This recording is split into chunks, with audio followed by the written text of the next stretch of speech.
I wonder where he is. Oh, hiya, Jim. Hi. Well, look, we still have a few minutes before we go on the air. I'd like to tell you about the time that Eleanor and I went down to... Oh, let's save the talk. Can't we agree that capitalism is an economic system? A system for the production and distribution of things we need and want? I won't agree to that. Not until you say something about government, too. There has to be a legal basis for any economic system to operate. Well, it's easy to see that you have different ideas of what capitalism is. Maybe we should talk about what it is not.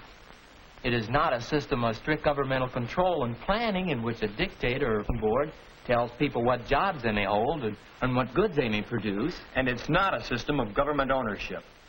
Let me tell you about something.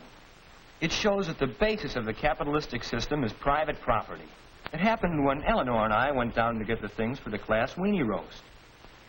We went to Mr. Brown's store. Well, that's what I mean. Mr. Brown really owns property. All those store fixtures and the groceries in there, and, well, the whole store. It's his property, and he can do almost anything with it that he likes. We needed weenies. Mr. Brown had weenies.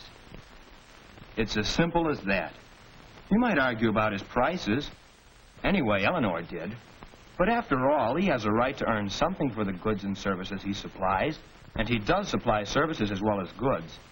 When we agreed to buy everything from him, weenies, buns, marshmallows, and charcoal, he agreed to give us extra service, deliver everything in his truck. And since we didn't have enough cars, he agreed to make another trip and take a lot of the kids out to the picnic. And he could help us that way because the truck is his private property. And he can do just about anything with it that he wants. That's how a capitalistic system operates. The people own property and use it to provide the goods and services that all of us need. That's what I mean about government. Mr. Brown's very right to own property is guaranteed by our Constitution. Yes, but, well, Bill's missed the whole point to what happened at Mr. Brown's store. And Mr. Brown has property, all right, but that's not what he's interested in. And he does help supply us with things we want. But that's not why he's in business. He's in business to make money. There's the basis of the capitalistic system, the profit motive. He may give service when he has to make a profit. Well, when I complained that his prices were too high, he could see those profits going right out the window if we didn't buy from him. So naturally he offered to help us out with his truck, so he could make a sale and a profit. And just think of all the others who made a profit on those weenies. Cattle growers, meat packers, shippers, distributors, they're all in business to make profit. Of course they make a profit, and it's a good thing. That's the incentive that makes capitalism work, to give us more of the things that we need. That's the incentive that other economic systems lack. I think you've both missed the point. It's competition. That's why Mr. Brown offered his truck. He wanted to make sure you'd buy from him and not from a competitor. And why was he free to make that offer? Freedom of contract. You and Mr. Brown entered into a contract, an agreement. You agreed to buy what you needed from him. He agreed to let you use the truck.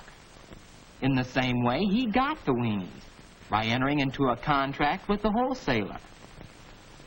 And he got the truck by entering into a contract with someone else. Under a capitalistic system, you're free to make almost any kind of a contract with anyone. Freedom of contract, competition, profit motive, private property. And what do they all add up to? Free enterprise. Well, that's what capitalism is. A system of free enterprise. Well, now tell us what free enterprise means. All right. It means that you can go into business wherever and however you please. Anybody can go into any business. Any legal business, that is. But I still say you can't leave government out of the discussion. Government must at least guarantee the right of private property and freedom of contract in order that... Quiet, please, everybody. We're on the air in a few seconds.